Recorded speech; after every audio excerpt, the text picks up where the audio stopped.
आज हम लोग जिस कॉन्सेप्ट पर डिस्कस करने वाले हैं उसका नाम है मूविंग कोइल गैल्वेनोमीटर, जिसको हम चल कुंडली धारामापी के नाम से जानते हैं, जिसका मुख्य रूप से इस्तेमाल सिर्फ दो काम के लिए किया जाता है। एक तो विद्युत धारा के संसूचन के लिए, यानी संसूचन को इंग्लिश में हम कहते हैं डिटेक्शन, यानी उसकी उपस्थिति का पता लगाने के लिए, और विद्युत धारा का मापन करने के लिए। यानी कि चल कुंडली धारामापी एक ऐसा उपकरण होता है जिसका मुख्य रूप से हम प्रयोग करते हैं या तो विद्युत धारा की उपस्थिति का पता लगाने के लिए, या हम इसका इस्तेमाल करते हैं विद्युत धारा के मापन के लिए। वहीं चल कुंडली धारामापी को हम दो भाग में बांट सकते हैं, एक है निलंबित कुंडली धारामापी और दूसरा होता है चल कुंडली धारामापी। आज के इस वीडियो में हम लोग देखने वाले हैं निलंबित कुंडली धारामापी क्या है। वैसे हम जानकारी के लिए आपको पहले ही बता चुके हैं, निलंबित कुंडली धारामापी एक ऐसा उपकरण है जो कि मुख्य रूप से या तो विद्युत धारा की उपस्थिति का पता लगाने के लिए, यानी विद्युत धारा के संसूचन के लिए, या दूसरी स्थिति में इसका हम इस्तेमाल करते हैं विद्युत धारा के मापन के लिए।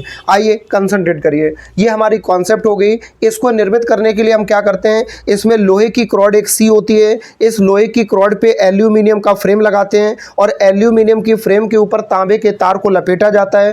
तांबे के तार के ऊपर के हिस्से में क्या करते हैं, एक समतल दर्पण जोड़ देते हैं, जिसके सिरे से फास्फोरस ब्रांच की पत्ती को लगाया जाता है, और फास्फोरस ब्रांच की पत्ती के सिरे से इस कुंडली को लटका देते हैं। और इसका आकार किसका होता है, एक आयताकार रूप में होता है। आयत की विशेषता पता है, आमने सामने की भुजाएं आपस में एक दूसरे के बराबर होती है। साथ ही साथ मरोड़ टोपी के सिरे से प्रथम टर्मिनल को जोड़ देते हैं।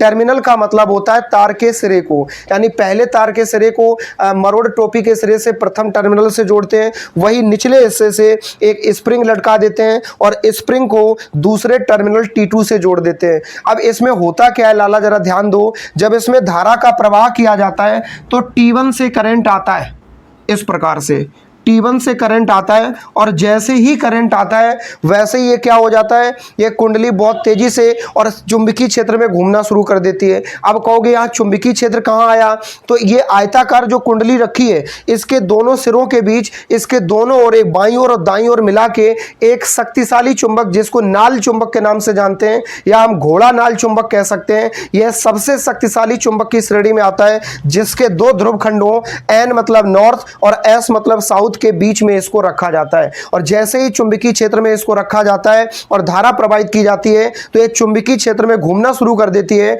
आपने इसी चैप्टर की पिछली कॉन्सेप्ट में पढ़ा था, जब कोई शक्तिशाली चुंबक चुंबकीय क्षेत्र में कोई आयताकार या किसी भी आकार की कोई कुंडली रखी है तो उस पर बलयुग्म आघूर्ण कार्य करता है। तो बलयुग्म आघूर्ण का मान हमने क्या बताया था, आपको याद होगा, हम लिख सकते हैं सिद्धांत में, जब निलंबित कुंडली धारामापी की दोनों टर्मिनलों को बैटरी के सिरे से जोड़ते हैं तो T1 से कुंडली में धारा प्रवाहित होती है।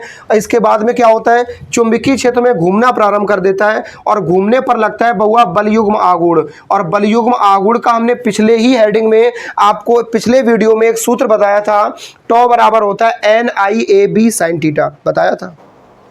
अब यहां पे इसका मतलब क्या है, टॉ बराबर NIAB sin थीटा तो हो गया, जिसमें थीटा का मतलब है कोण।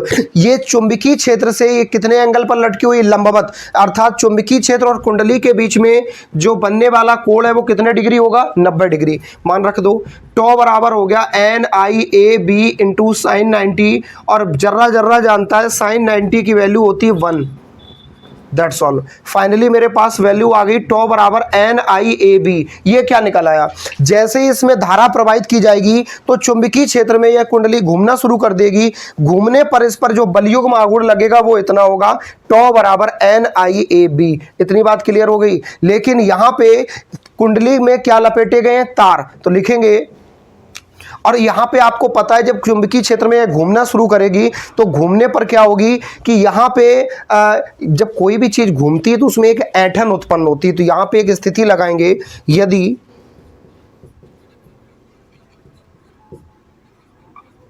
मरोड़ दृढ़ता C व ऐंठन फाई है तो अब देखो कॉन्सेप्ट क्या लगेगी। तो हम कह सकते हैं कि मरोड़ दृढ़ता C और ऐंठन फाई का जो मल्टीपल होगा वो बलयुग्म आघूर्ण के बराबर हो जाएगा। यानी हम कह सकते हैं NIAB बराबर C फाई। यानी कि हमारा जो बलयुग्म आघूर्ण है वो मरोड़ दृढ़ता और ऐंठन के गुणनफल के बराबर हो जाएगा। अर्थात जब चुंबकीय क्षेत्र में इतने बलयुग्म आघूर्ण से कुंडली घूमना शुरू करेगी तो इसके तारों के जो फेरे इसमें लपेटे गए हैं इससे उत्पन्न होगी इसमें ऐंठन। इन दोनों का मान लगभग एक दूसरे के बराबर होगा, क्योंकि जितना कुंडली पर बलयुग्म आघूर्ण लगेगा उतना ही कुंडली घूमेगी और जितनी कुंडली घूमेगी उसमें उतनी ऐंठन उत्पन्न होगी। तो फाइनली एक दूसरे के बराबर कर सकते हैं। अब हम कुंडली में उत्पन्न अगर धारा का मान निकालना चाहें तो आई का मान अगर यहां से निकालेंगे बाकी सारे मान बटे में आ जाएंगे। C phi upon N A B, ये आपके पास आंसर इस कंडीशन में निकल आता है। धारा आई बराबर मरोड़ दृढ़ता सी, फाई का मतलब ऐंठन, आई का एन का मतलब क्या है, कुंडली में तारों के फेरों की संख्या, ए का मतलब है आयताकार कुंडली का क्षेत्रफल और बी का मतलब है चुंबकीय क्षेत्र। उम्मीद करते हैं कॉन्सेप्ट आपको क्लियर हो गई होगी। इसके साथ ही साथ नेक्स्ट वीडियो में हम लोग डिस्कस करेंगे किलकित कुंडली धारा मापी के बारे में। मिलते हैं नेक्स्ट वीडियो में। चैनल को सब्सक्राइब करना और वीडियो को लाइक करना ना भूलें।